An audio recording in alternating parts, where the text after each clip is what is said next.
Silahkan dibuka folder yang sudah disediakan. Kali ini kita akan bermain sedikit di file index.html.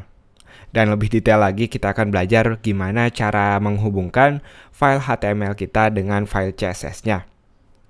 Untuk menggunakan CSS sendiri ada 3 cara.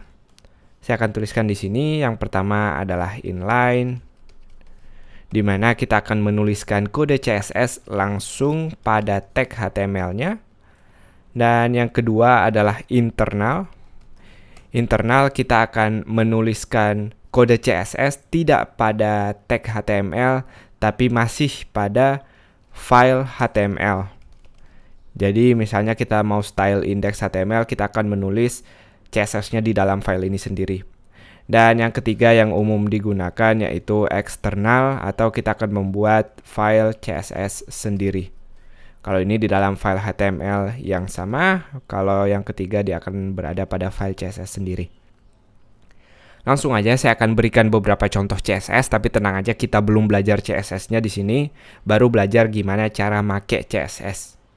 Kita akan mulai dari yang inline, langsung pada tag HTML. Misalnya saya ingin mengubah teks home ini yang tadinya warna biru, kita ubah menjadi warna merah. Cara menggunakan CSS inline adalah menggunakan kata style. Sama seperti atribut biasa, dia akan butuh sama dengan dan 2 tanda kutip. Di antara tanda kutip ini kita akan menuliskan propertinya, yaitu warnanya mau kita ubah dengan kata color, lalu nilainya kita akan mengubahnya menjadi red. Saya refresh, teman-teman akan lihat home sekarang berubah menjadi warna merah. Itu yang bagian inline. Kita akan pindah ke bagian 2, yaitu bagian internal. Untuk menulis internal, kita ke bagian head, lalu menggunakan tag style. Kita harus menutupnya juga, sama seperti tag HTML biasa.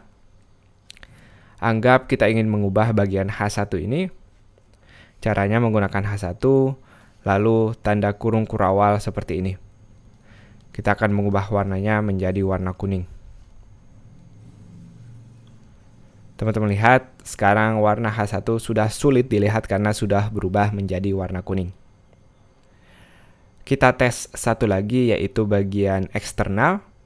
Untuk eksternal kita akan membuat file baru di sini, new file. Kita beri nama style.css. Namanya bebas, teman-teman mau ngasih nama apa, yang penting formatnya .css. Sudah ada style CSS-nya, sekarang kita akan menghubungkannya. Cara menghubungkan file eksternal, masih di dalam tag head kita akan menggunakan tag link seperti ini. Di dalam tag link ada 2 atribut. Atribut pertama adalah rel dengan nilainya style sheet.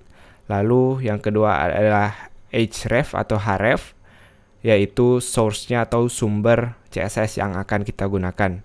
Yang akan kita gunakan adalah style CSS.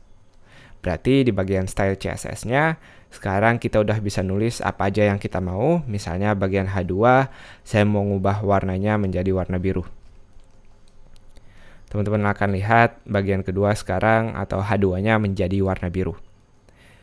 Saya rangkum sedikit, kita belajar 3 cara menghubungkan. Tenang aja kalau bingung, normalnya kita hanya milih satu sebenarnya, tapi bagus kalau teman-teman tahu semuanya. Yang pertama adalah inline. Inline kita langsung ngasih stylenya di tag HTML-nya seperti ini. Lalu bagian kedua yaitu internal. Internal kita nulis CSS-nya di dalam file HTML-nya sendiri. Dan yang ketiga adalah eksternal. Kita menghubungkan file CSS-nya dengan file CSS yang ada di luar filenya sendiri. Itu dia, semoga jelas. Sampai jumpa di video berikutnya.